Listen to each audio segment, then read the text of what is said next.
Praise the Lord. അനുഗ്രഹിക്കപ്പെട്ട ഈ നല്ല പ്രഭാത സമയത്തിനായി ഞാൻ വീണ്ടും നന്ദിയുള്ള ഹൃദയത്തോടെ കർത്താവിന് സ്തോത്രം ചെയ്യും. വിശ്വസ്തനായ ദൈവത്തെ ഈ പ്രഭാതത്തിൽ നന്ദിയുള്ള ഹൃദയത്തോടെ സ്തുതിപ്പാൻ ദൈവം ഒരുക്കിയ അവസരത്തിനായി ഞാൻ നന്ദിയോടെ കർത്താവിന് സ്തോത്രം ചെയ്യുന്നു.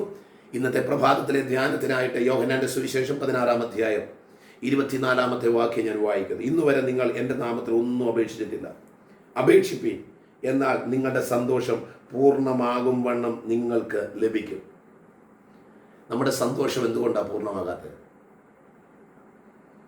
നമ്മൾ പ്രാർത്ഥിക്കുന്ന പ്രാർത്ഥനകൾക്ക് പലപ്പോഴും മറുപടി കിട്ടാത്തതിൻ്റെ കാരണം എന്താ? നമുക്ക് സന്തോഷമുണ്ട്, പക്ഷേ പൂർണ്ണമായൊരു സന്തോഷമുണ്ടോ?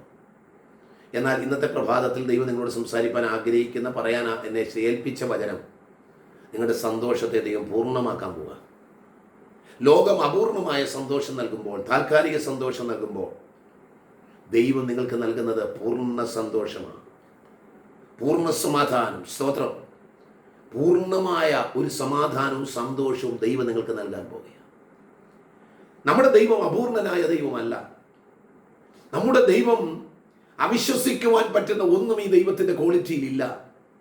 ദൈവത്തിൽ സകലതും വിശ്വസിക്കാൻ പറ്റുന്നതേ ഉള്ളൂ.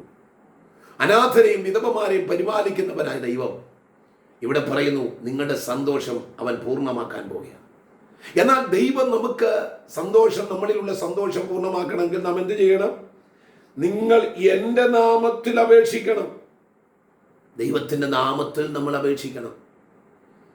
ദൈവത്തിൻ്റെ നാമത്തിൽ വിശ്വസിച്ചുകൊണ്ട് നമ്മൾ വിശ്വാസത്തോട് അപേക്ഷിക്കുന്ന കാര്യങ്ങളിലെ ദൈവത്തിന് പൂർണ്ണ സന്തോഷം നൽകാൻ പറ്റൂ.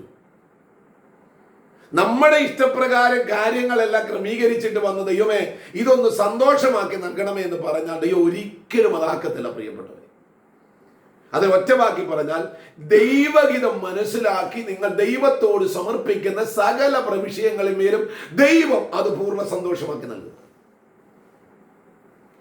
ദൈവഹിതം എന്തെന്ന് നമ്മൾ തിരിച്ചറിയണം. ദൈവത്തിന്റെ ഇഷ്ടം എന്തെന്ന് നമ്മൾ തിരിച്ചറിയണം. ദൈവത്തിന് നമ്മളെ കുറിച്ചുള്ള ആഗ്രഹം എന്തെന്ന് നമ്മൾ തിരിച്ചറിയണം. അല്ലാതെ നമ്മുടെ ആഗ്രഹങ്ങളും ഇഷ്ടങ്ങളൊക്കെ ദൈവത്തോട് പറഞ്ഞിട്ട് ദൈവം അത് നടത്തി തരണമെന്ന് പറഞ്ഞാൽ ദൈവം ആ സന്തോഷത്തെ പൂർണ്ണമാക്കുന്ന ദൈവം അല്ല നമ്മുടെ ദൈവം. നമ്മുടെ ആഗ്രഹങ്ങളെ ദൈവത്തോട് പറയണം. പക്ഷേ ആ ആഗ്രഹങ്ങൾ നിവൃത്തീകരിക്കുന്നത് ദൈവഹിത പ്രകാരമാകുമ്പോഴാണ് നമ്മുടെ ജീവിതത്തിനകത്ത് പൂർണ്ണമായ സന്തോഷം വെളിപ്പെട്ടു വരുന്നത്. നമ്മൾ ആഗ്രഹിക്കുന്ന പലതും സന്തോഷമായി തീരാത്തതിന്റെ കാരണം എന്താ? അത് നമ്മുടെ ഇഷ്ടത്തിലേക്ക് തന്നെ എത്തപ്പെടണമെന്നുള്ള ആഗ്രഹത്തോടെ നമ്മൾ ദൈവത്തോട് പറയുന്നത്. ദൈവമായിട്ട് നമ്മൾ ഡിമാൻഡ് വെക്കുക, എനിക്ക് ഇന്നത് നടത്തി തരണം. അങ്ങനെയല്ല, ദൈവം എനിക്ക് ഇന്ന ഒരു ആഗ്രഹമുണ്ട്, ഈ ആഗ്രഹം അങ്ങയുടെ ഹിതം അനുസരിച്ച് എന്റെ മേൽ നിറവേറ്റി തരണമേ എന്ന് പറയുമ്പോൾ നമ്മുടെ ആഗ്രഹിച്ചതിനേക്കാൾ അപ്പുറമായി, നനച്ചതിനേക്കാൾ അപ്പുറമായി, ചോദിച്ചതിനേക്കാൾ അപ്പുറമായി, അതെ ദൈവത്തോട് പറഞ്ഞതിനേക്കാൾ അപ്പുറമായി ദൈവം അത് നടത്തി തരും. അതാണ് പൂർണ്ണ സന്തോഷമാക്കി തരുന്നത്. ഈ പകൽവേളയിൽ പൂർണ്ണ സന്തോഷം നൽകുന്ന ദൈവം നമ്മുടെ കൂടെയുള്ളപ്പോൾ, സന്തോഷത്തിന്റെ പരിപൂർണത ദൈവത്തിന്റെ പക്കലുണ്ടെങ്കിൽ നമ്മൾക്ക് ലഭിക്കുന്ന സന്തോഷം പൂർണ്ണമാകുവാൻ ദൈവഹിതപ്രകാരം നമ്മൾ ചിലത് ദൈവത്തോട് ചോദിക്കുക. ഇന്ന് പകൽക്കാലം ദൈവത്തോട് ചോദിക്കുന്നത് ദൈവഹിതപ്രകാരമുള്ളതാകണം. ഇന്ന് പകലക്കാലത്ത് നമ്മുടെ പ്രാർത്ഥന, ആരാധന, നമ്മുടെ ജീവിത രീതികളെല്ലാം ദൈവഹിത പ്രകാരമാകട്ടെ. അങ്ങനെയാകുമ്പോൾ നമ്മുടെ സന്തോഷം പൂർണ്ണമാകും. നമുക്കിന്ന് മക്കളെക്കുറിച്ച് എന്തില്ല? സന്തോഷമില്ല. നമുക്ക് ലഭിച്ച കുടുംബത്തെക്കുറിച്ച് നമുക്ക് സന്തോഷമില്ല. ജോലിയിൽ സന്തോഷമില്ല. അവിടെ ഒക്കെ അപൂർണമായി നിൽക്കുക. അതിൻ്റെ കാരണം എന്താ? ദൈവഹിത പ്രകാരം നമുക്ക് മനസ്സിനെ വിട്ടുകൊടുക്കാൻ നമുക്ക് പലപ്പോഴും കഴിയുന്നില്ല. നമ്മുടെ മക്കളുടെ ഭാവിയൊക്കെ ദൈവത്തിൻ്റെ കാര്യങ്ങളിൽ വിട്ടുകൊടുക്കുക. ദൈവം അത് സന്തോഷമാക്കി തീർന്നു. നമ്മൾ കാര്യങ്ങളെല്ലാം ക്രമീകരിച്ചിട്ട് ദൈവമേ ഇത് നടത്തി തരണമേ എന്ന് പറഞ്ഞാൽ നടത്തി തരത്തില്ല ദൈവം.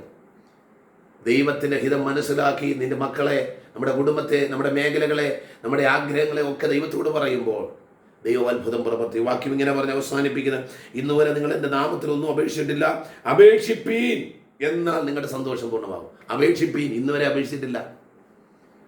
നമ്മൾ പലതും ദൈവത്തോട് ചോദിച്ചിട്ടേ ഉള്ളൂ. അപേക്ഷിച്ചിട്ടുണ്ടോ? ദൈവത്തോട് ചോദിക്കുക, തരണമെന്നേ പറഞ്ഞിട്ടുള്ളൂ. ആ വാക്ക് ഇന്ന് നിർത്തിയിട്ട് ദൈവത്തോട് പറയുക, കർത്താവേ അങ്ങയുടെ ഹിതപ്രകാരമുള്ളത് എനിക്ക് തരണമേ എന്ന് ഒന്ന് ദൈവത്തോടൊന്ന് അപേക്ഷിച്ചാട്ട്. സ്തോത്രം. യാചിപ്പീൻ എന്നാൽ നിങ്ങൾ കിട്ടും, അന്വേഷിപ്പീൻ കണ്ടെത്തും, മുട്ടുവിൻ തുറക്കും. ഇന്ന് പകൽക്കാലം ദൈവം നിങ്ങൾക്കായി വഴി തുറക്കും. നിങ്ങളുടെ ആഗ്രഹങ്ങളെ ദൈവം മാനിക്കും. നിങ്ങളുടെ വിഷമങ്ങൾക്ക് ദൈവം പരിഹാരം നൽകും. ആകയാൽ നിങ്ങളുടെ സന്തോഷം പൂർണ്ണമാകുവാൻ ഇന്ന് പകൽക്കാലം എല്ലാ അനുഗ്രഹങ്ങളും ദൈവം നിങ്ങളുടെ ജീവിതത്തെ നൽകട്ടെ എന്ന് ഞാൻ ആശംസിക്കുന്നു, പ്രാർത്ഥിക്കുന്നു. നിങ്ങൾക്ക് പ്രാർത്ഥനാ സഹായം ആവശ്യമെങ്കിൽ സ്ക്രീനിൽ കാണുന്ന നമ്പറിൽ എന്നെ വിളിക്കുക. ഞാൻ നിങ്ങൾക്ക് വേണ്ടി പ്രാർത്ഥിക്കാം.